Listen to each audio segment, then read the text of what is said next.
In the last video, we talked about how to set up the layout of the different links in your robot model. Once this is done, we can now specify what actually goes into each link.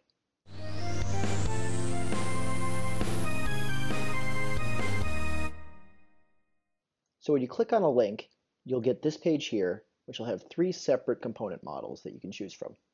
The visual component model is what is used to create the graphical visualization of your robot. It's what you will actually see when you bring the robot into Gazebo. The collision model is used to do all the collision calculations for Gazebo. So this is what it uses to see like if the robot runs into something or anything like that. So this should be a much simplified version, as the more complicated the collision model is, the slower the simulation will run. The physical model is used to define the inertia and the mass values of the robot. The model itself is not directly used in Gazebo, but it is used to get those other values. Because of this, the physical model should be the most accurate model of the robot. The visual model will often be the same as the physical model, but it could be toned down if you have a very complex robot. The collision model should be a much simplified version of the visual model. If you don't want to set a collision or a physical model, you can leave them blank and they will automatically be defaulted to using the visual model. So now we want to create some collision models. The way a collision model should be is it should only have the important geometry of the robot. So if we look at the chassis here, the important geometry is just this outer size and this part here. We don't care about all these little holes and all this other stuff here. It's not going to matter when we're doing our simulation. So we should make a box that is just box here, box here. I've already made collision models for this robot, so we'll start by placing them into the robot just like any other part. We'll start with the chassis model. As you can see, it has the same basic shape as the rest of the chassis. It's just a much simpler model. We can just constrain it to the model just like any other part. And this will work to have the collision model be lined up exactly with the physical models. As you can see, it overlaps pretty much exactly with the model, and that'll give us a very good simulation of the outer sizes of the model. You also notice I didn't bother adding these features to the collision model because I don't really care about those intersecting with anything. The thing with collision models is you kind of have to judge what is important and what is not. In this case, I decided only this part and the base is important because it's very unlikely that anything will touch this, so it's much simpler of a model to have it this way.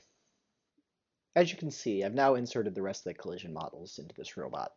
The other ones I inserted were these cylinders here to represent the wheels, as I don't care about the very complex geometry of the mechanism wheels. I didn't bother creating any collision models for the elevator or for the wrist, as we don't really care about those colliding with things. They're just going to be there for visual and to create the correct motions. Finally, I didn't put anything for the claw because I'm just going to be using these gray inner pieces to represent the gripper, as I don't really care about the outer size, just the inner size of the claw.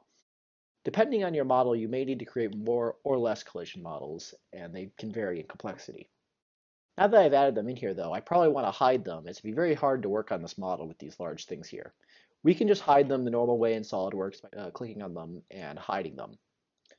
The other way you can go about hiding them is to create a separate configuration using the SolidWorks configurations and moving them all into there. If you do decide to use configurations, make sure every component that is in a single model is in the same configuration. To put that another way, every part of the visual model must be in one configuration. Every part of the collision model must be in one configuration. Every part of the physical model must be in one configuration. So you can't have collision components be in different configurations, but you can have the configuration the collision components are in be in a different the configuration the visual components are in. Now that we've defined all the collision components, we can go and define which components will go into which link. So to do this, we'll open the Manage Robot window again and select the link that we want to change. So we'll start with the chassis. We'll go through each component and set which ones should go into it. So first we'll start with the visual, and we'll just open this window, select all the ones we want,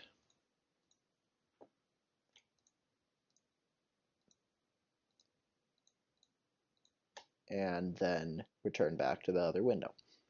So now that we've got the visuals done, we want to do the collisions. So we first show the components we want to use, and then we open up this one.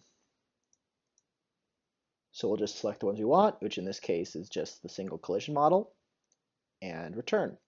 So you'll notice that these mass and inertia values have already updated. This is because we haven't actually defined a physical model, so it's just using the visual model for the physical model. This is usually what you'll want to do, but if you do want special physical models, you can just define them in the same way as the others, and it'll recalculate these values based on those numbers.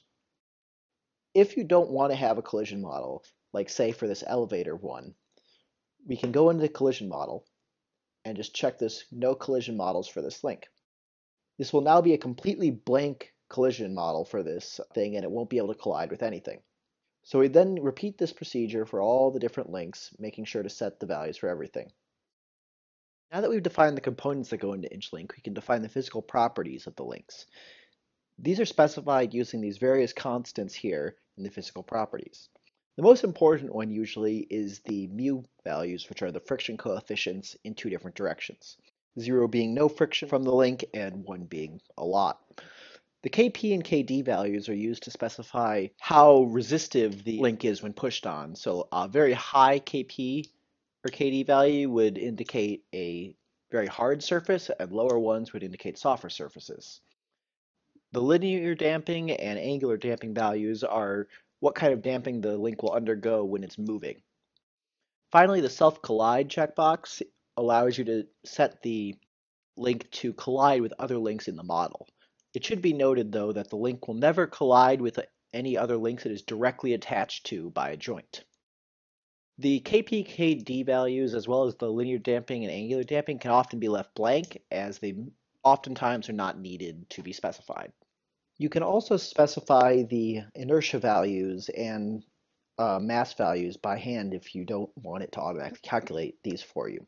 To do this, simply check the Use Custom Inertia Values box, and then all of these text boxes will be available to be edited. You can also directly move this triad here, which represents the center of mass, and place the center of mass exactly where you would like to have it. These can also just be set by adjusting the numbers in the various boxes.